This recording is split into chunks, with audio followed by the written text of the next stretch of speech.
За сайн байцгаана уу. За бясалгах үеэр одоо үзэгдэл харах гэсэн сэдвийн дагуу ярив. За энийг хүмүүс ингээд хүн болгон өөр өөр гэсэн нэг сүнсний чадамжтай байдаг байхгүй юу? Тэр нь болохоор одоо өөр хэмжээсийн зүйлсийг сонсох, өөр хэмжээсийн зүйлсийг харах, за эсвэл сүнсэн биеэр астрал аялал хийх ч гэдэг юм уу. Ингээд зарим хүмүүс нь өгдөл байдаг, зарим нь бясалгах үеэр эдгээр нөгөө сүнснийхээ чадамжуудыг нээдэг, заримдаа одоо нийгээгүй байтал нөгөө санамсаргүй байдлаар бас янз бүрийн юм төсөөлөлтөд харах ч юм уу, эсвэл нөгөө гурдагч мэлмигээр харах ч юм уу. За нөгөө далд ертөнцийн зүйлийг сонсох. За заримдаа бүр ингээд мэдэрдэг штеп. Бие махбодтой мэдрэх гихчлэн ясан шидийн юм болдгийг. Тэгээд иймэрхүү зүйлд ингээд манайхан жоохон төөрч гээд байдаг байхгүй юу? Жишээлбэл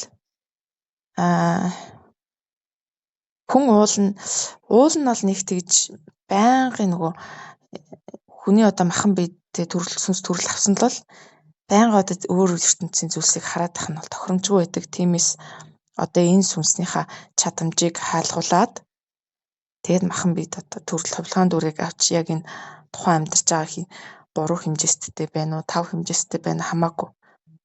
Тэгээд энэ махан биедэд төрдөг байна шүү дээ. Яг тэр нь бол зөв байдгийг. Тэгэхгүйгээр бид нар чинь нөгөө хэрэг байнгын л нөгөө нэг зэрэгцээ ертөнц өөр ертөнцийнүүдийг хараад хідэн хэмжээс байсан хараад за ялангуяа нөгөө астрал хэмжээсийн астралд байдаг нөхдүүдийг чинь байнга хараад чагнаад ингээ явах юм бол ер нь галзуурлын байдалд хүрнэ. Тэгэхээр бид нар ер нь бол яг л нөгөө харах юмаа хараад сонсох юмаа сонсож энэ хэмжээсттэй л амьдралаа өргөжлүүлэх нь бол хэвийн одоо хамгийн зөв зүйл гэж үздэг байхгүй юу? Гэхдээ яг бид нар чинь нөгөө бяцлал хийгээ сухаар чинь энэ махан биенийхээ мэдрэмжээс гараад сүнснийхээ мэдрэмж рүү орчдөг. Тэгэхээр та нарт мэдрэгддэг шүү дээ. Ингээл бие хөнгөрөөл эсвэл нэг айгүй нэг сүнснийхээ тэр ичим хим нөгөө хилбэлцэл гэдэг юм а мэдрээд эхэлдэг те. Тэгээ нөгөө орон зай цаг хугацаагийн баримжаагаа алдаал тэгээ махан бие бүр мэдрэхээ байгаад ингээд ерөөсөө хөвж байгаа юм шиг мэдрэмжийг аваад эхэлчихдэг. Энэ болохоор бид нар махан биеийнхаа мэдрэмжээс тэр нэг энерги бит буюу одоо хязгааргүй орон зай мэдрэмж рүү ингээд орчиж байгаа байхгүй. За энэ бол угаасаа ямар ч хүнд тохиолддог. Маш сайхан төвлөрөөд бие судлаад бүх юмаа судлалаа суухаар ингэдэг. Эхний хамгийн л одоо наазахын мэдрэмж ахгүй. За тэгэхээр нөгөө зарим нь ингээд анх удаа бол сүнснийхаа хэлбэлцлийг мэдрээл за анх удаа ингээд орон зай цаг хугацаа баримжаагаа алдаал ингээд нэг хөөрсөн мэдрэмж аваад ирэхээр зарим хүмүүс нь жоохон шоконд ордог. За заримд нь айц төрдөг те нэг ингээл яг ингээл өгч байгаа юм шиг мэдрэмж төрүүлдэг байхын мэдрэмж. За гэх жишээ нь гэхдээ энэ бол яг бид нар үнэхээр одоо өөрийн дотооддоо итгээд хамгаалттай бяцлах үедээ энерги хамгаалтаа сайн үсгээд ингээд өөрийнхөө дотоод сүнсэнд итгэж байгаа цагт бол айхан байдаггүй. За гэхдээ зарим сүнснүүдийн хувьд буюу зарим одоо хүмүүсийн хувьд болохоор бяцлал хийх явцдаа одоо хэлбэр дүрс янз бүр юмыг аягүй тийм тод томруунаар хардаг. Одоо энэ махан биеийнхээ усан нүдээр харахгүй байх нь шүү дээ. Одоо тэр төсөөллийн нүдээр ч гэдэг юм уу, сүнснийхаа нүдээр ч гэдэг юм уу, ямар ч л гэсэн аягүй тийм тод зургалтай дүрслэлүүдийг хардаг. За юу ч хийж болно те. Таагүй сайхан муухай янз бүрийн юм ингээд хардаг, зарим нь ингээд сонсдог, зарим нь эсвэл нөгөө астрал ертөнцийнх ухамсар одоо сүнснүүдтэй ярилцдаг гэх жишээний одоо ингээд юуныхаа сүнсгэл биеийнхаа мэдрэмж рүү хит орчоор тэгдэгээ угаасаа бид нар тийм өгөгдөл байдаг байхгүй юу цаанаасаа. За зарим нь болохоор юм хардгуул гин зарим нь хардгуул гин энэ гэхдээ харахгүй дэ учир байгаа юм бишээ. Харахгүй ч гэж болно тийм ээ. Гэхдээ хүн болгонд байдаг мэдрэмж гэх юм бол дотоод оюун санаа ухамсарын мэдрэмж гэж байдаг биднэрт. Оюун санааны мэдрэмж гэж байдаг. Энэ нь бол хүн болгонд байдаг. Цаанаасаа заяамал гэсэн үг байна шүү дээ. Зарим хүмүүст харин одоо хараа байдаг бол заримд нь сонсгол гэж чинь энэ бол яг хөө заримд нь байгаад байхгүй янз бүрийн тохиолдол байдаг. Гэтэл аль нь ч бид нар заавал нэг юм хараад юм сонсоодох шаардлага ер нь бол байхгүй. Гэхдээ яг хөө сүнс нь өөрөө хүсэт гэх юм уу цаанасаа тийм өгөгдөлтөө тэр төрлийн юмдаа соргог мэдрэг Угаасаа тэр талынхаагаа одоо нөгөө мэлмигээ нэгээ төрсөн тийм ээ сонроо нэгээ төрсөн бол энэ бол яг сүнсний хөвчлэн сонголтын л асуудал байдаг. За энэ дээр болохоор ингэх ёстой, тэгэх ёстой гэсэн юм байхгүй. Угаасаа бидний сүнс өөр өөрийн хөвгөлтөө өөр өөрийн авяас чадамж тэр сүнсний бэлгээ аваад төрсэн байдаг байхгүй. Тэгэхээр бид нар бол заавал нэг юм байх ёстой. Одоо ингэж ч астралаар гарна, ингэж ч юм харна, юм сонсно гэд хичээгээд ах шаардлага байхгүй. Бид нар шаардлагатай мэдээлэлээ телепатаар буюу оюун санааныхаа мэдрэмжийн төвшөнд бол одоо сүнсгэл биеэс бол өөрийнхөө сүнснээс ч гэдэг юм уу, эсвэл дээд биеэсээ ч гэдэг юм уу, эсвэл магадгүй үгдээцтэйгээ холбогдох, эсвэл одоо астрал ертөнцид байгаа ямар нэг ухамсартай холбогдох бүрэн боломжтой. Заавал одоо зарим нь бол харнаа, зарим нь сонсно, зарим нь бол ярилцдаг ч ах. Гэхдээ бид нар одоо нэг л сүнснүүдийн хувьд бол нэг л хамгийн тохиромжтой хэл гэж байдгийг. Хэл штэ хоорондоо харилцах хэл ахгүй. Тэр болохоор оюун санаагаар харьцах буюу телепатикаар харьцах гэдэг юм байдаг хгүй юу? За энэ бол хамгийн одоо найдвартай гэх юм уу? Буруу зүрх ойлголцохгүйгээр одоо мэдээллийг хамгийн түргэн хугацаанд авах тийм хоорондоо харилцах нэг хэл байгаа сүнснүүдийн хувьд. За тэгээд хүмүүс ингээд бяцлагаад ирэхээрээ одоо олуулаа ялангуяа ингээд бяцлагаад ирэхээр ингэдэг. За бяцлагаа та нар юу мэдрв? Яав дотоод сүнстэйгээ харьцуу ирцүү гэл нөгөө олон хүмүүсийн дунд ингээд яриагаа өрнүүлэн штэ. Тэгэхээр зарим нь би ийм харлаа, зарим нь би ийм мэдэрлээ, зарим нь би ийм сонслоо гэдэг, зарим нь болохоор ингээд ерөөсөө хардгүй, сонсдгүй, мэдэрдгүй хүмүүс байдаг. Тэд нар болохоор ингээд гайхаад идэхгүй. Наад одоо ямар ч мэдрэмж ядгүй юм бах та. Би одоо юу ч харсангүй саранхуул байгаад шүү дээ. Тэгээ өөрөөгөө нөгөө бусдаа харьцуулаад голох маягтай байдаг. Гэхдээ энэ бол голоодах юм биш.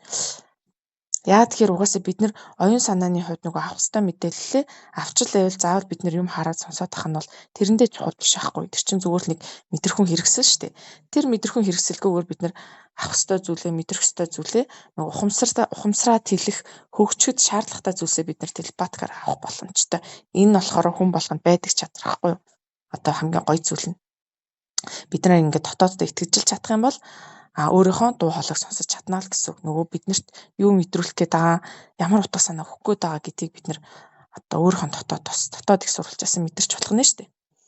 За ингээх явцад заримд нь ингээд юм харагддаг, сонсогддог. Бүр ингээд яг ингээд боддоор ингэж харж байгаа юм шиг, боддоор сонсогдож байгаа юм шиг, эсвэл биеинд нэг халуун үлч мэдрэгдэн, хүүтэй ирч мэдрэгдэн, эсвэл хин нэгэн биеинд нь хурж байгаа ч юм уу. Тэ энэ одоо 5 метрөөр бид нар юм мэдрэх боломжтой байх нь шүү дээ. Одоо зэрэгцээ ертөнцөөс гэсэн үг л дээ. Энэ махан биеэрээ мэдрэх боломжтой.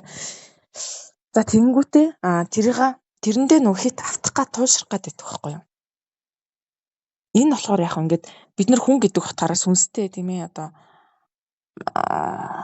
их сурвалжийн нэг хэсэг буюу бид нар одоо цэвэр ухамсартай сүнстэй гэдэг утгаараа бид нар юутай ч холбогдож болно. Хүсэх юм бол штэ. Гэхдээ зарим хүмүүс нь болохоор энэ ямар нэгэн зүйлийг харах, сонсох, мэдрэхийг ингээд ид чидгээ ойлгочдөг. Эсвэл нөгөө айгүй чадвартай мундаг сайн байна гэж ойлгочдөг байхгүй. Тийм төөрөгдлээдэг. Одоо жишээлбэл ингээд би бясалгаал ийм юм харлаа, тийм юм харлаа, ийм юм сонслоо, ийм юм мэдэрлээ. Эсвэл астралаар гарлаа, ингэж аяллаа гэхээр тэр хүн бусад хүмүүсийн хувьд нэг тийм мундаг ч юм шиг, сайн ч юм шиг, лагч юм шиг санагдаж авчдаг.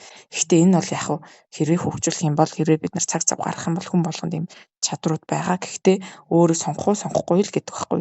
Ингээд түүнээсээ шин чи ямар нэг ич гэдэг юм уу? Ямар нэг одоо хүний санаанд оронгүй тийм зүйлсч гэх юм уу? Эсвэл тэгснээрээ хүн лаг мундаг болчихгүй. За энэ дээр бол маш олон хүмүүс төөрөлддөг. Ялангуяа ингээд зарим хүмүүс чинь нөгөө угаасаа өвгдөцтэйгээ холбогдох гэх юм уу?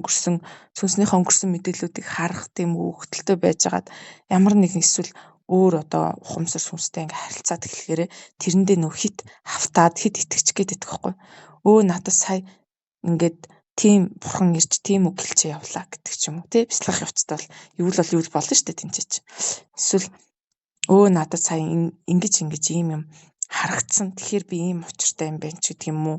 Шууд нөгөө нэг үзэгдэлтэй хит нөгөө анхаарлаа өгөөд идэх байхгүй. Гадна талын үзэгдэл дандаа анхаарлаа өгөөд идэг.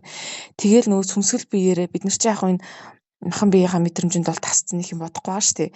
Харин яг сүнсэн биеэрээ юм хараад мэдрээд эхлэхээр тэрийг нэг тийм бурхан тэнгэртэй зарим нь холбож ойлгоол, зарим нь болохоор ээг орол тэ тэрэндээ ээг орохдог ч юм уу. Би бараг л ингээл мундаг болцсон бол ингээд мундаг юмтай харьцдаг юм байна ч гэдэг юм уу. Тэгээд ингээд төөрчих гээд идэг. Яагаад гэхээр энийг чинь бүр ингээд дээр үесээ хүмүүс бидний тархинд суулгачч л дээ. Янз бүрийн ийм хийхээр энэ хүн мундаг болчдөг гэдэг утгыг ингээд биднэрт өгсөн. Бид нар энийг хасандаа тэр элбийн зүйлээрээ гэх юм уу? Сүнсний хүн болгонд байдаг сүнсний чадраар биднийг хуурч исэн байдаг байхгүй зарим хүмүүс. Тэгэхээр хэдүүлээ бяцлах явцдаа юугаарч мэдээлэл авч болно. Төсөөллөөр мэдээлэл авч болно. Телепатик буюу оюун санааны хувьд мэдрэмжээр за тэгэл үнрээр сонроор юугаарч хамаагүй бид нар одоо мэдээлэл авч болдог. Өөрийн жишээлбэл өөрийн дотоод сүнснээсээ асуулт асуугаад бяцлаглаа. Эсвэл одоо өөрийн өвгдөөцтэйгээ холбогдлоо. Эсвэл ямар нэгэн зүйлтэй бид нар холбогдоод зорилготой бяцлал хийх явцад энэ бүс гарч ирэх боломжтой одоо мэдрэгдэх боломжтой байдаг байхгүй. Тэгэхээр тэр үедээ үзэгдэл битгий л хартаараа гэж би танилцахгүй байгаа. Бид нар юу ч харж болно, юу ч мэдэрч болно, яаж ч болно. Хамгийн гол нь тэр хэлэх гээд байгаа утга санааны мөн чанарын тусгал өнгө хэлбэр дүрс үзэгдэл ахгүй юу? Мэдрэмжүүд давхар явж байгаа. Тэгэхээр өөрөөсөө биднэрт янз бүрийн юм хараад одоо шууд тэрэнд автах биш тий. Нэг дүрс харангуйтаа ингэж ин тэгж ин гэж тархиараа бодох биш.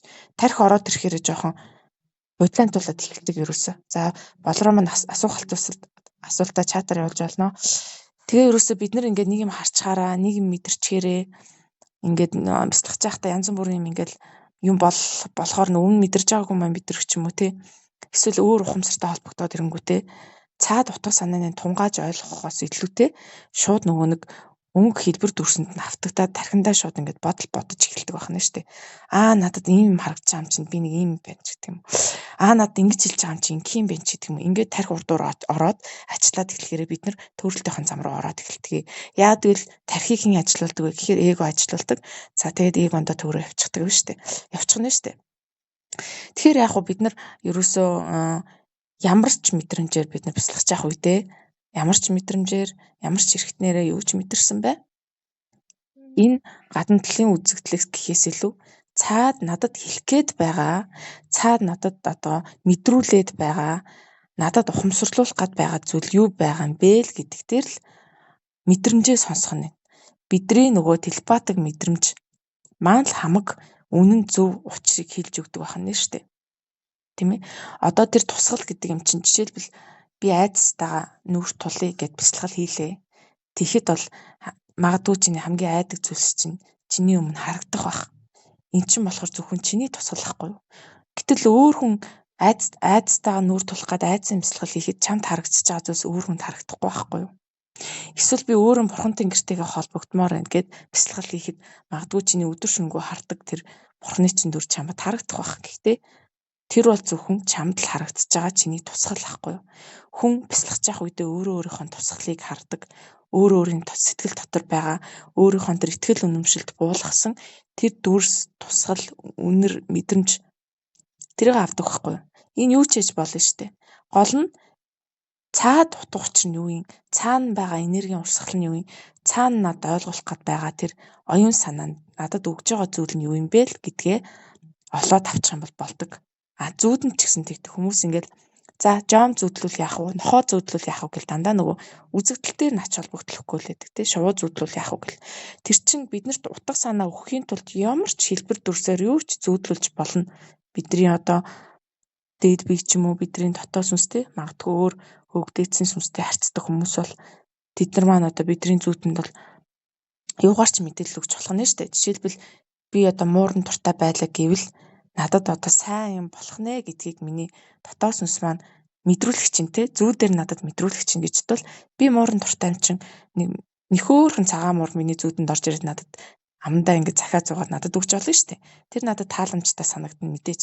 Тэгэхээр өөрөөсөө энэ зүүдч бай, энэ үзэгдэл бүх юм миний сэтгэлийн миний одоо тусгаллахгүй ерөнхийдөө миний тэр сэтгэлдээ юуг би ямраар хүлээж авдгийг тэр оюун санаа тэр бодол тэр тархиндаа юуг ямраар ингээд суулгацсан тэр дүрслэлүүд чинь л одоо өгөгдлүүд чинь л эргээд биднэрт ингээд тусаж харагддаг байна шүү дээ. Биднэрт ингээд зориулаад гэхдээ тэр энерги ертөнцид бол сүнсэн ертөнцид бол ингээд ерөөсөө тийм юу байдгүй одоо заавал ийм байх хэвээр тийм байх хэвээр гэдэг одоо бидний амьдарч байгаа энэ гурван хэмжээст ертөнц шиг одоо хувирч өөрчлөгддгөө заавал ийм л бол ийм л ах хэвээр гэсэн юм байдгүй байхгүй юу.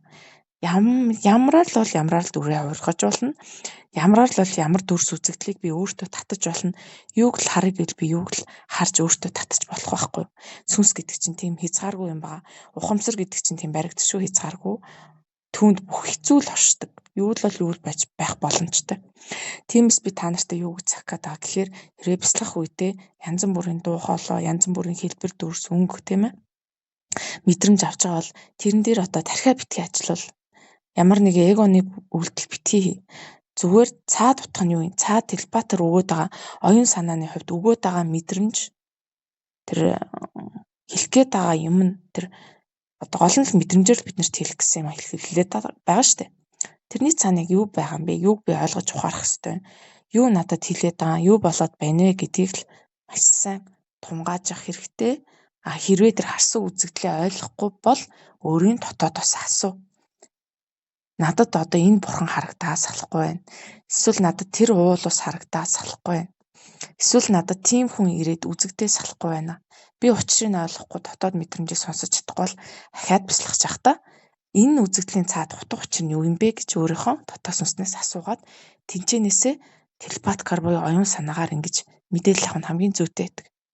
За тэгээд миний хувьд ямар ирсэн бэ гэхээр би бол өстой янз бүрийн бол харж исэн. Гэхдээ тэр үед миний сүнс зайлцсан. Би маш их айцсан байсан. Тэр үед би 18-9 настайсэн байхгүй юу? Тэгээд аюу айцсан. Тэгээ айгаад нөгөө миний хамгаалт эрчим минерийг сулраад тэгээд би харахтаа миний эрчим минерийг унтсан байсан болохоор би юм харахтаа дандаа нэг тийм сонин хар дүрс мөрс аим шиг юмнуудыг харж исэн. Тэгээд би эргэн тойрноос аюух айцсан эрчмийг мэдрээд нөгөө аим шиг юм дотор орцсон юм шиг байжгаад тэгээд нөгөө сүнс маань зайлчжээ гэж засал хийлгээд тэгээ эргээ гайгуулчихсан. Яг ингэтгэл юм бэлээ. Хүн хэрвээ та нарын би бүгднгийн чинь бэлгийн мэлмиг нээчлээ одоо зэрэгцээ ертөнцийн дах юмыг хардаг болгочлоо гэж бодох юм бол та нар өөрсдийн чинь та нарын тэр сүнсний цэцэргээний төвшин буюу сүнсний төвшин чинь аль ухамсарын төвшөнд явж байгаа тэр зүйлээ та нар хардаг байхгүй. Сувг нийлсэн зүйлээ харна. Тэгээд тэр ядж хахад бидний сүнсний эрчим минер байнга одоо энэ дэлхий дээр л байнга одоо нэг хэмжээндээ байна гэж байхгүй. Заримдаа бидний эрчим минер өсдөг, заримдаа бидний ухамсарын хэмжээс бүр хамгийн дээд түвшинд очиод буугаад ирэх тохиолдол байдаг. Бид нар анзаардаг байхгүй. Тэр үедээ гой юм харж болно. Заримдаа бид нар юмнаас айсан үедээ, санаа зовсон үедээ, сөрөг эрчимтэн цогцсон үедээ, ядарсан үедээ, уурлаж, гомдсон үедээ бидний энерги унцдаг. Тэр үедээ магадгүй бид нар 9 шидийн муу ёр юмнууд харна. Тэгэхээр ерөнхийдөө энэ янз бүрийн хэлбэр дүрс харах гэдэг шаардлага байхгүй. Харсан ч гэсэндээ цаад утгын л тунгаа үзэгдэл бол ямаарч ирж болох байхгүй юу?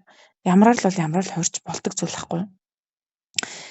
Тэгээд эндээ нөгөө хит автаа бас төөрөгдөж явах хэрэггүй. Зарим хүмүүсийн хувьд яадаг вэ гэхээр надад тэр бурхан ирээд тэгж хэлсэн гэл тэр магадгүй астрал ертөнцийн нэг нөхөр чамааг уншаад чи хэрвээ тэр чиний шүтдэг нэг бурхны чин дүрээр ирээд чамтай ярилцаа чиний толгой тархиж угаагч бас болно шүү дээ. Тийм учраас энэ надад гоё юм харагдана уу, муухай юм харагдана уу? Ерөөсөө тэрэнд ач холбогдолтой үг дагах хэрэггүй тийм ээ. Дотоод зүрх сэтгэлээ сонс.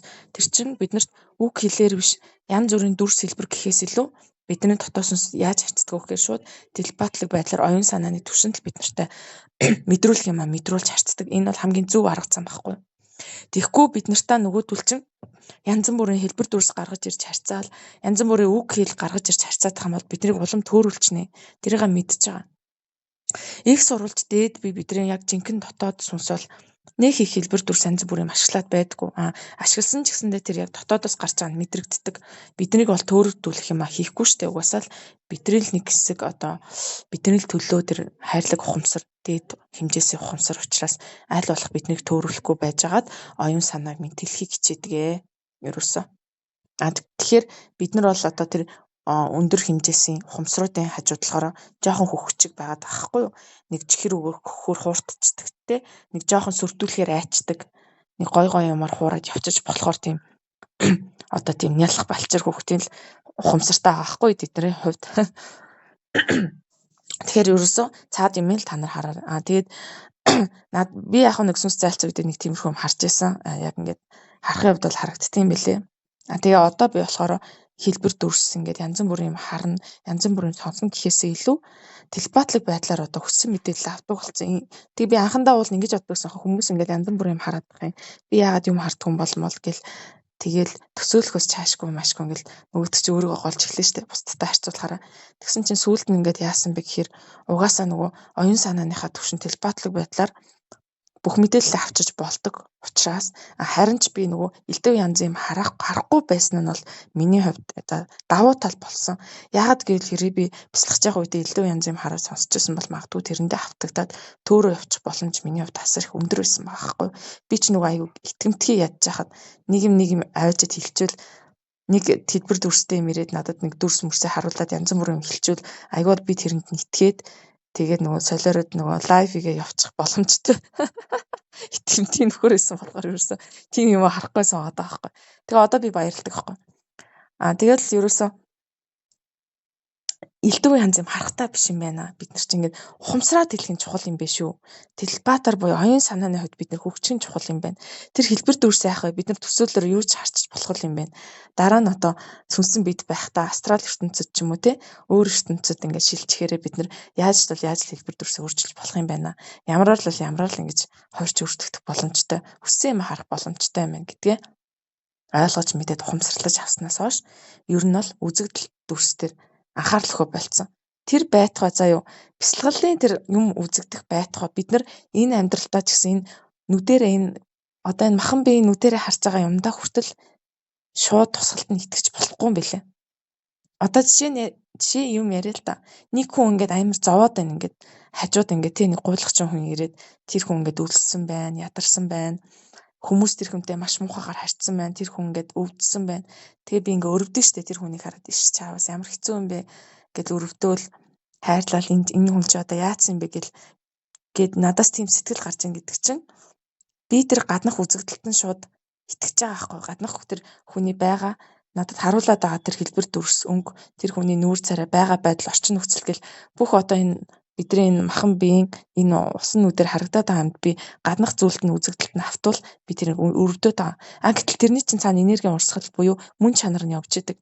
Би тэр одоо өрөвдөлтөө байгаа хүнийг хараад гадна талын үзэгдэл дээр нь гадна талын өрөвдөлтөө байгаа байдал дээр нь фокуслохгүйгээр энэ хүний яагаад ингэж явж байгаа энэ хүний цаана юу байгаа гэдгийг хэрвээ нөгөө бэлгийн одоо ухамсарын нүдээрээ тийм ээ бэлэг ухаанаараа толдоод цаадах энергийн урсгалыг нь хэрвээ би мэдэрч чадах юм бол тэрний цаана кармал цэвэрлэгдэж явж байгаа байхгүй. Тэгээ карма цэвэрлэгдээд явж байгаа хүнийг хард биний нөгөө саяны өрөвдөжсэн сэтгэл байхгүй болох нь шүү дээ. Энэ хүн чинь асар их нүгэл хийцэн хүн байна. Асар их хүнийг зовоожсэн хүн байна шүү дээ. Одоо өөрийнхөө кармаг биеэрээ ингэж цэвэрлэж явж байгаа хүн байна гэ би яг цаад процессын цаад утга санааг нь толдоод нөгөө хумсраараа толдоод ингээд мэдэрчлээ шүү дээ. Тэнгүүтээ тэгэхээр миний нөгөө өрөвдөх сэтгэл байхгүй болно. За чи ингээд ахаад жоохон зовчих тий ахаад жоохон ингээд хичээж агаад төсвөр төвчээр гаргачаад ахаад жоохон чи зовчхоо олон хүнээр муу хэлүүлээд үзчих. Тэгээд чиний карма чинь цэвэрлэгдээд бүх юм сайхан болно гэж хэлээл би тэр хүнд нэг ч төгрөг өгөхгүй явна айгуул. Тэгэхээр бид нар яадгүй гэхээр энэ эргэн тойрны харагдаж байгаа юм үзэгдлийнхэн дандаа гадна талдаа нь ажилтдаг байхгүй юу? Гадна талын дүрс хэлбэртэй л ноцтолтол энэ хүн надад ингээд муухай юм хэлчлээ, энэ хүн надад ингээд муухай юм хэлчлээ. Тэнд нэг хоёр хүн зодтолдож гин, энэ архичид ингэж гин, энэ ус төрчид ингэж гин гэж ерөөсө тан гадна талын үзэгдэлтэй бид нар ноцтолтой авчдаг. Гэтэл энэний цаана энерги ямар урсгал явагдаад байгаа. Энэ бүгдийн цаана ямар мөн чанар явагдаад байгаа юм бэ гэдгийг бид нар нөгөө нэг бэлэг ухаанаараа толдож харах нь штэ. Нөгөө бэлгийн мэлми гэдэг чинь тэрэн дээр ажилтдаг байхгүй юу? Бэлгийн мэлми гэдэг чинь янз бүрийн хэлбэр дүрсээ харахтаа биш штэ. Одоо монголчууд ярьдаг байсан байхгүй. Энэ хүн их ингээд бэлгийн мэлмийн одоо мэлмийн нэгцсэн хүн гэж ярьдаг. Тэр нь болохоор тэр хүн элдв янзын астралын сүнснүүд хараад байгаадаа биш байхгүй юу? Тэр хүн яагаад бэлгийн мэлмийн нэгцсэн гэж хэлүүлээд байгаа юм гэхээр юмны үзэгдэл чанар биш цаад утга санаа цаана одоо энэ гадна талын үзэгдэл чанарын цаана нь байгаа жинхэнэ утга санааг нь харж чаддаг хүнийг тэр бэлгийн мэлмигээр хараад байна. Тэр нэг утга санааг нь аваад байна. Ухамсарлаад ойлгоод байна гэдгийг тэгж ярьж ирсэн байгаа байхгүй юу? Тэгэхээр яах нь бид нар элдв янз юм харахтаа чухал. ач холбогдол өгөөд эсвэл харсан юмдаа тархи толгойн төрүүлж ажиллаад эгоогоороо яваад ах нь биш шүү дээ. Яг хөө ингээд эгоогоороо яваад явцсан хүмүүс зөндөө байдаг юм аа. 2 3 хүнтэй би ингээ яг хажууд л ингээл болж исэн. Процесс ахгүй юу? Анх ингээд зүгээр байж исэн. Ямар ч тийм элдв янз юм хардаг мардаг гээгүй те. Тэгээ нөгөө бясалгаад эхэлсэн чинь нөгөөдөл чинь элдв янзын дүрс үзэгдэл харангуйтаа астрал ертөнцийн нөхдүүдтэй холбогдоод ирэнгүүтээ тэднэрт толгоогоо угаалгаа явцсан. Нөгөөдөл нь янз бүрийн хэлбэр дүрстэй орж ирээд янз бүрийн гоё сайхан юм ярьжгаад тархинь угаагаад өөрийг нь ашиглаа явцсан байхгүй юу? Тэгэд ингүүл чи өстой мундаг гэл нөгөөдөл астрал ертөнцийн нөхдүүд бидний одоо оюун санаанд орж ирж юу ч шилж бидний тархийг угааж болдог байхгүй. Хэрвээ нөгөө бидний нөгөө сонор нэгдсэн астрал дахь нөгөө зэрэгцээ ертөнцийн юмыг хардаг, сонсдог тийм сүнсний өгөгдөлтөд төрсэн байл дан ялангуяа нөгөө нөхдүүдийг чи олцсонд хамгийн түрүүнд орно.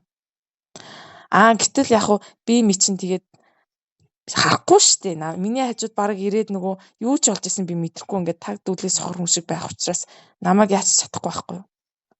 Харин тэрэгдрийг чи нөгөө сонсоод үзээд хараад идэх нөхдүүдийг чин олцолдог. Намайг сонсоод хараад мэдрээд ингэж мэдэнгүүтээ 9 шидийн сайхан дүрэнд хувирж байгаа тийм ээ. Жишээлбэл би чиний өвгдөөд чинь байна гэдэг ч юм уу. Эсвэл би ийм юм бурхан байна. Чи өстой онцгой нөгөө нэг одоо бурхны шилэгдмэл хүмүүн гэж эгогийн сайхан хөдөлгөж тийжээж байгаа тэд нар чинь ингээ аваа авчдаг байхгүй юу.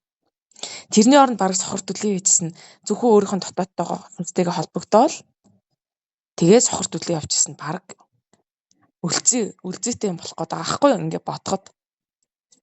Тэгээ тиймэрхүү байдаг шүү манайхаа. За болроо минь юу гэж асуусан байна? Асуултанд хариулъя. Чинэлээ хангуур харагдаад ямар энэ өнөр жаргал багш гэж ямар багшийг хэлээд байна? Нөгөө нэг сорилгын түлхүүрлөө, сүнсний түлхүүрлөө тэрний багшийг хэлж байна уу? Жирнэлийн агаан өнгөөр харагдаад ямар ч мэдээл авч болох.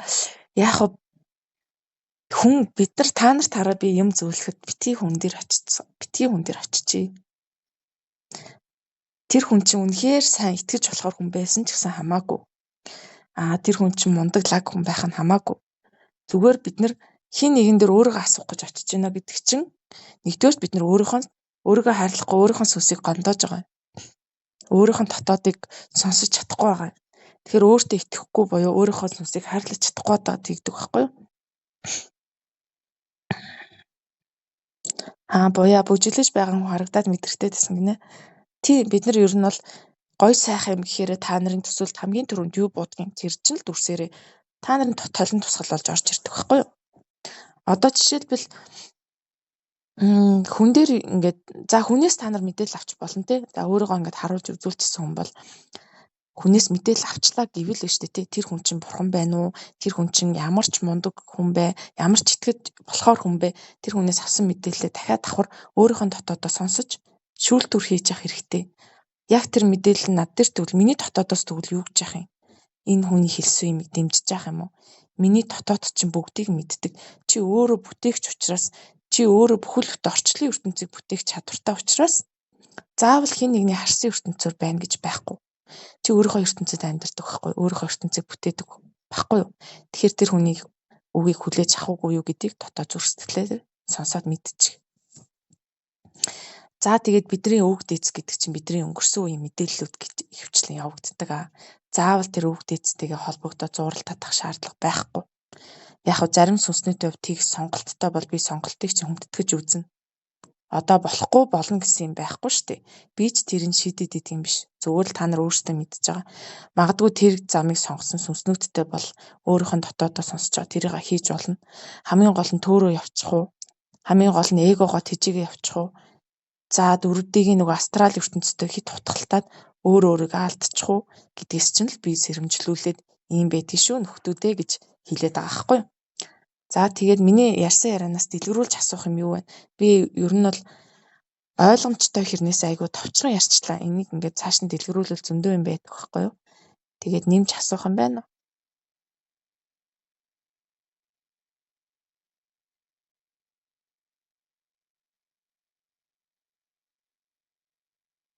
Ойлгомжтой байж чадсан уу манайхаа дуураарай.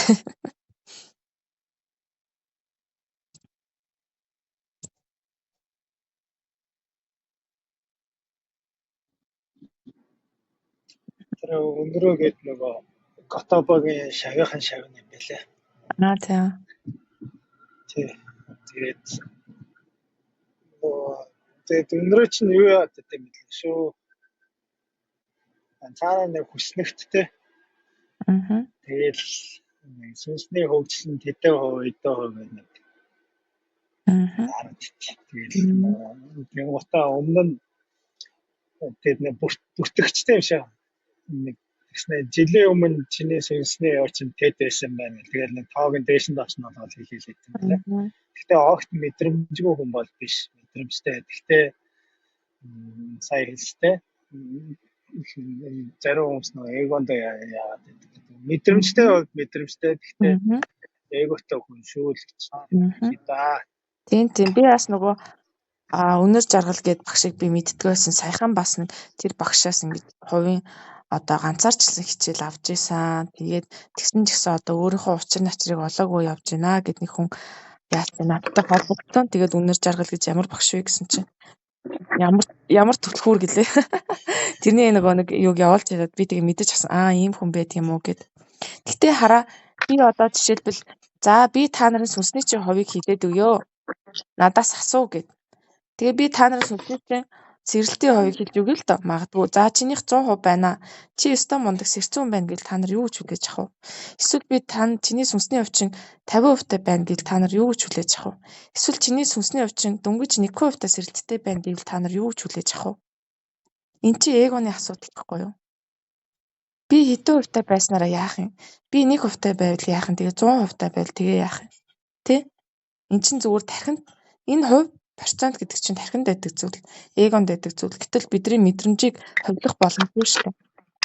Бидний тэр доод яг сүнс ухамсар гэдэг зүйл чинь хувилах боломжгүй зүйл байдаг байхгүй юу? Тэрэнд баригдах хэрэггүй байхгүй юу? Тийм учраас гаднаас битгий хүнээс юм асуу. Та нар өөрсдийнхөө дотоодтой холбогдоод сурч. Гэхдээ жинхэнэ дотоод шүү. Өөрсдийнхөө дотоодтой холбогдож жагаад дундуур нь нөгөө нэг өгөгдөлтөө тий нөгөө янз бүрийн юм хардаг, сонсдог өгөгдөлтөө хүмүүс чинь өөрийнхөө дотоодтойгоо холбогдох гэж явж байгаад нөгөө дундуур нь элдв янзын засрын юмнууд шургаж орж ирээд эсвэл эго ч шургаж орж ирээд төөрөө явцдаг байхгүй юу? Миний дотоод сүнс чи ийм байна, тийм байна, ингэж тэгж гэд сайхан төөрөж. Гэтэл тэр нь дотоод нь биш. Нөгөө нэг астрал ертөнцийн өөр ухамсар байх жишээ нь. Эсвэл өөрийнх нь эго байх жишээ нь тий. Яад бол бид нар энэ астрал ертөнцид өөрийнхөө хүснийг хийж, хүснийг харж, хүснийг бүтээж явдаг байхгүй юу? Тэгэхээр эго горооч хийж болно, эсвэл өөр ухамсарч хийж болно шүү дээ. Гэтэл бид нар яг жинхэнэ дотоод бол бид нартай телепатикаар харьцсан. За нэг бид нар янз бүрийн юмд чи ийм тийм гэх нэг эго орох үзэгдэл рүү хавтуулахгүй. Яа тэгвэл бидний тэр дотоод гэдэг зүйл чи их суралцтай холбоотой маш өндөр өгөгдөлтөй сүнс байгаа. Бидний ухамсар өсөхийн хэрээр угаасаа эго гэдэг юм чинь замхар нь байхгүй болдог. Тэр зүйлийн хэрэг шаардлага байдаггүй. Бид нар зүгээр л орчлон ертөнцийн нэг хэсэг юм байна. Би өөрөө бүх юм байна л гэдгээ ойлгочиход болдог байхгүй юу? Тэгээ элдв янзын хэлбэр дүрс, элдв янзын ийм тийм хувь, элдв янзын хаахтны нэр, элдв янзын өнгө дүрс, хэлбэр, загвар эдгээр чинь зүгээр л гадна талын л үзэгдэл шүү л гэж би анхааруулж хэлээд байгаа. Хамгийн гол нь цаана ухамсар явж идэг шүү. Ухамсараа ойлгохын тулд хэлбэр дүрс бол шаардлагагүй маа. Зүгээр л цаана мэдрэмжээрээ ойлгох юм ойлгоод явдаг юм аа. Тэгээд нэг хэлбэр дүрстэй хувьдадах шаардлага байхгүй. Одоо жишээлбэл бүр огт сэрэлтэхгүй зөвхөн эгогоороо зөвхөн тархиараа амьдардаг хүн бол наацх нь хүнийг гадна талаас нь шууд дүгндэг. Энэ хүний дотор ямар сэтгэл байна, энэ хүний дотор ямар эрчим энерги байна гэдэг ч юм уу. Тэрийг харахгүй тэр хүний гадаад үзмж, өмссөн хувцсных нь тэр үн ханш бид нэг сууж байгаа машинаар нь дүгнэхдээ ижилхэн одоо эго гэдэг юм чинь дандаа гадна талын зөвлөлтөд зурлалтаж явж идэх байхгүй. Гэтэл тэрний чинь цаана хэлбэр дүрсгүй юм байдгийн. Бидний ухамсар гэдэг чинь ямар ч хэлбэр дүрс байхгүй. Ямар ч ийм тийм гэсэн байхгүй. Ямар ч хувьд процентлогдоод байх юм байдаггүй. Тэгэхээр ерөөсөө энэ эгогч нь л тэтгэх зүйл шүү. Бид нар магадгүй нөгөө хувиа өсгөх гээд би мундаг болно гэд явж магадгүй. Эн чинь яг эгоных юм уу юуных юм бэ гэдгийг өөрөөсөө асуух хэрэгтэй. ухамсар гэдэг юмд чинь тийм байдаг байхгүй юу? Эго гэсэн юм байна. За асуух юм байна. Танаа юм хийж чам.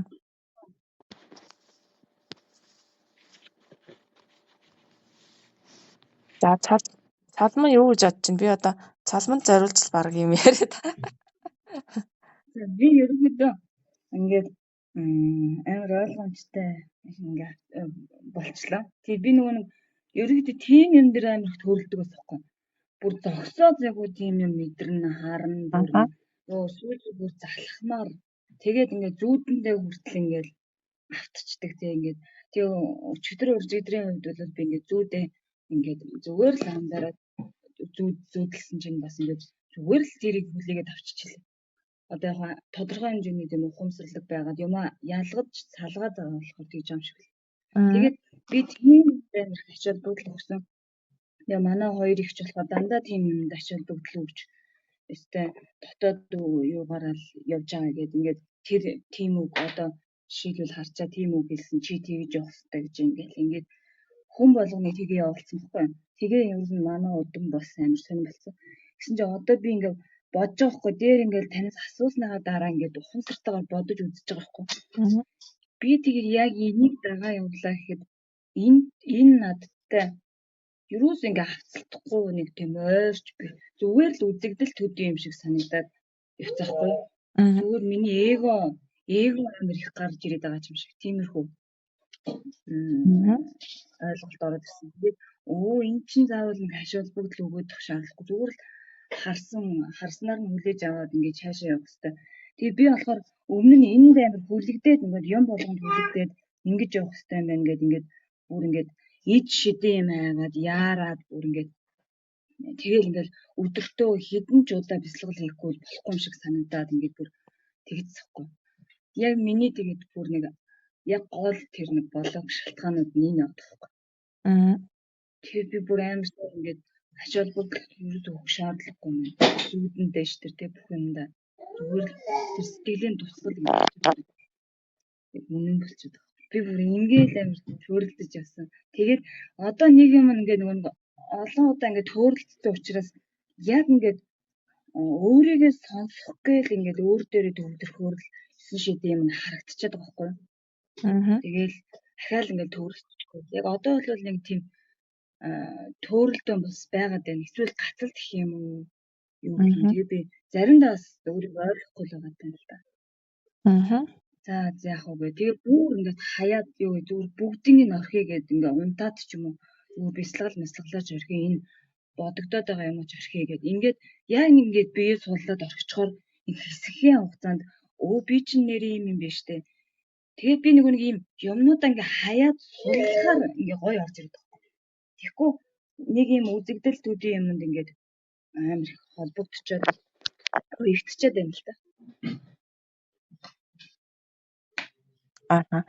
Тэгээ ерөөсөө янз бүрийн үзэл сонсоод ирэхээр бидний тарих ажиллаад эхэлчихдэг байхгүй хамгийн гол нь нөгөө дотоод руу хоолой биш те тарих ажиллаад эхэлчихдэг. Ингээ чаам болов тэг чаам болов сая ингэж хэллээ тийм боллоо гэл нөгөө нэг юмд нь ингээл янз бүрийн юм ургуулж бодоод тэгээ тархин ажлуудад эхлэхээрээ бид нар төөрөлдчихдөг. Зүгээр тэр чинь яах вэ? Тэрнийг харсан үзэгдэл миний тэр өсөөллийн нүдээр ч юм уу эсвэл тэр бэлгийн нүдээр харсан үзэгдэл миний энэ усан нүдээр харсан үзэгдэл хоёр чинь ер нь бол нэг ялгаа байхгүй юу? Бид нар одоо ингээл явж исэн чинь нэг модтой тааралдаал нэг нохоо шууд тааралдаал тэрэн дээр нь би нохоо харчлаа. Шуу машин харчлаа. Хүү хаа гэж болоод байдгүй үстэй. Зүгээр эн чинь байдаг юм гээл тэгэл өнгөртөг үстэй. Тэрнтэй адилхан бяцлах үедээ ч гэсэн янз бүрийн юмтай таарлаа. Тэрэн дээр хүү хаа болоод ах юм байхгүй юу? Ялгаа авахгүй юу? Тэгэл хүмүүс чинь нөгөө урд нь харж байгааг маа хараад мэдэрж байгааг маа мэдрэл эхлэнгүүт чинь хүү паа болол инглээ тэглээгээл сэтгэл чинь хөдлөөл эхлэх юм бол за тэгэл эго очин тэрэн дээр чинь дөрүүлж шургаж орж ирээл цаашаа төөрөх магадлал өндөр болчдөг. Гэтэл бол эн чинь зүгээр байдаг юм шүү дээ. Тэ үзэхгүй юу гэж л орж ирж байх нь бол юмд нэг тэгж пүү па болоо тэ тэгээд авахгүй болвол сайхан нөгөө тайван амгалан чанараараа байж ивэл болох байхгүй юу? Тэгсэн мөртлөө нөгөө хүмүүсийг дүгнж байгаа байдал бол өө ямар их хүний амьдрал оролцдог юм бэ? Би ийм биш байхад тэгээдсэн чи би яг өөрөөсөө ингээ ороо харсан чи би бас өөрөө бас ингэж юу яддаг болсон байхгүй амар тийм. Одоо энийг л ерөнхийдөө л эго гэж дүгнэх бах тий. Эго өндөртэй гэж дүгнэхээр нэг.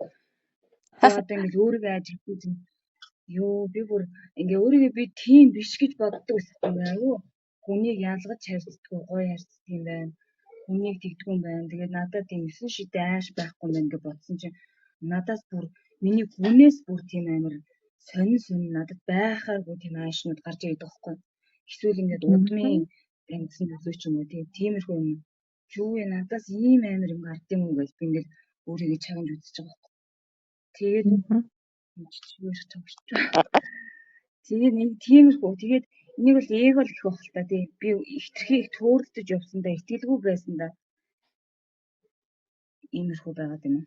Өөр ийм юунд ихтрхийг автаад байна л гэсэн юм байна л та тий. Өөр үзэгдэл, өөр бүх хүний нөлөөнд тийм зүгээр энерги үзэгдэл би ингээд авчирдаг. Бидний дотор бол бүхэл зүйл байдаг. Яагаад гэвэл энэ бүх зүйл чинь нэг л зүйлээс үүссэн байдаг. Баггүй юу?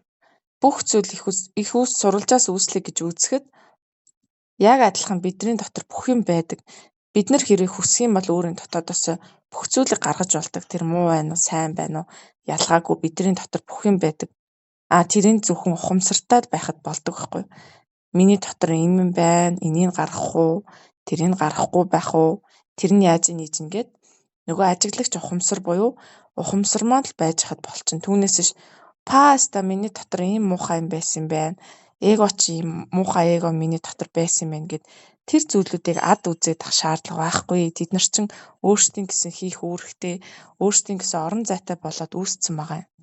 Тэгэхээр ерөөсөө юмыг энэ нь сайхан, энэ нь муухай гэж битгий ялгаж харьцаарай. Яагаад гэвэл энэ бүгд чинь нийлээд нэг зүйл болдог. Нийлээд их сурвалжаас үүссэн байдгийг бидний дотор бүх зүйл байгаа учраас зүгээр л алийг татаж гаргаж ирээд байгаа юм. Алийг би өөрийгөө ямар өнцгөөс нь хараад байгаа юм. Би өөрийгөө эготой гэдэг өнцгөөс нь харуул магадгүй тэгж харагдана.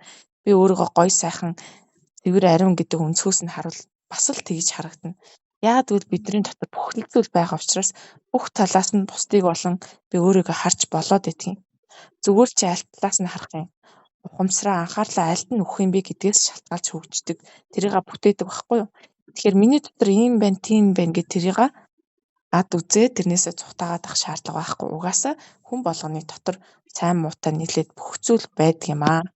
Гол нь алийг нь татаж гаргаад аль үнцгийг нь аль талыг нь илүү түлхүү анхаарал өгч ажиглаж гаргаж ирээд байгаа. Альд нь илүү хүч хүү гэдгээ бидний ухамсар шийддэг. Тийм байгаа. Тэгэхээр санаа зовлохгүй заа юу.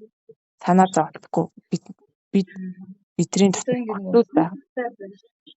Ухамсартай байх үед ингээд их гоё юу байд юм бэ? Бүх бие ингээд нөгөө чөлөөтэй ингээд суларсан юм шиг ингээд гоё тайвнаар ингээд өөрийгөө ажилтдаг юм. Тэгэхгүй бид нар хит хүчлээд идэв юм. Ухамсартай ажиллана гэдэг чинь. Тийм л учиртай юм байна. Тэгээ энэ учрыг би ингээд олохгүй амар олон жил төөрөлдөж явсан байна. Бид нэр бясалгаж байхдаа өөрөөсөө асууж байхдаа хүчилдэг энийг мэдэрчих юмсан, тэрний хариултыг авчих юмсан, тэрийг нэг ингэчих юмсан гэж хүчилдэг. Эн чинь ямар ч хүчлэл шаарддаг байхгүй юу? Аяндаа чамд тэр оюун санааны хувьд дотоод чинь хэлэцүүлээ хэлдэг. Ямар ч хүчлэлгүй, ямар ч хүчлэлгүй хүлээлтгүй болсон үед чинь бясалгал чинь зөв явагддаг. Харин нэг юмыг хүчлээд нэг юмда хит их нөгөө энерги өгөөл хит их нэг юм хүлээгээл тэгэл одоо ингэн гэдэг нөгөө хүчээр хийлгээд байхад байх нь бол зүггүй маа. Энэ хүчил чийдэг юм чи эгоноос оюун санаанаас гардаг. Гэтэл ямар ч хүчлэлгүйгээр аяндаа болдог зүйл чинь тэгэл дотоодоос урсаж гарч ирсэн. Тэр бол тийм яарах ямар ч хэрэг байхгүй шүү дээ. Юунд ч яарах хэрэг байхгүй. Цаг хугацаа гэж байдгүй байхгүй. Одоо энэ олон жил би одоо баг 30 жил ингээд явчихсан шүү дээ. Одоо нэг жоохон өөрийгөө жоохон хурдхан шиг ингэчмээр ингээл яаруулаад цаанаас тэгэл ингээ өөрийгөө ажиглахаар тэр яарсан үедээ би биш юм шиг санагдаад. Тэгээ одоо ингээ бодохоор бүх юмаа чөлөөж ижил би бяцлал руу орох хэрэгтэй мэн гэдэг бүрэн ойлгоод. Аха. Эсвэл ингээ би яах сандарсан үедээ эсвэл нойрмохгүй байхдаа би бяцлаглаа хийхгүй болохгүй гэд яарад ингээ бүр нэг цаанаас нэг суугдсан тийм зуршлууд байгаад энэ дадал зуршлууд юм муухай сөрөг таагүй зуршлууд биш байсан. Ер нь бол бүрэн сайнтай муутай шүшүүр. тий. Оошо багш хэлсэн байдгийн. Хүмүүс ингээл нэг сар бяцлагчаал, нэг жил бяцлагчаал би хизээ гэгэрхүү гэж асууад байдаг гэсэн. Тэгээ тэрэнд нь юу гэж хариулдаг вэ гэхээр чи яарах тусам гэгэрлийн одоо замчин ингээд улам хол болно, улам урт болно. Яарах тусам чи улам удаан хүрнэ. Харин хүлцэнгүй байх тусам тэрэндээ ойртно. Хамгийн хүлцэнгүй байх тусмаа чи магадгүй хэдхэн өдрийн дотор тэр өөрийн их сурвалжаа олж харж магадгүй юм шүү гэж хэлжсэн байхгүй. Тэгэхээр яарах тусам хүчлэх тусам бид нар дотоодоосоо холддог байх нь. Илүү нөгөө хүчлэлгүй амар амгалан өөртөө итгэх тусмаа урсгалаараа байх тусмаа дотоодтойгоо холбогддог байх нэ. Бяцлаглалын техник чи ерөөсөө л энэ дээрээ тамга зангилаа яваад байгаа байхгүй. За тэгээд өнөөдөр их гоё юм ярьлаа. Өнөөдөр хичээлийг сонссон та нартай бас баярлалаа. Тэгээд хичээлээ ингээд дуусгая гэж бодож байна.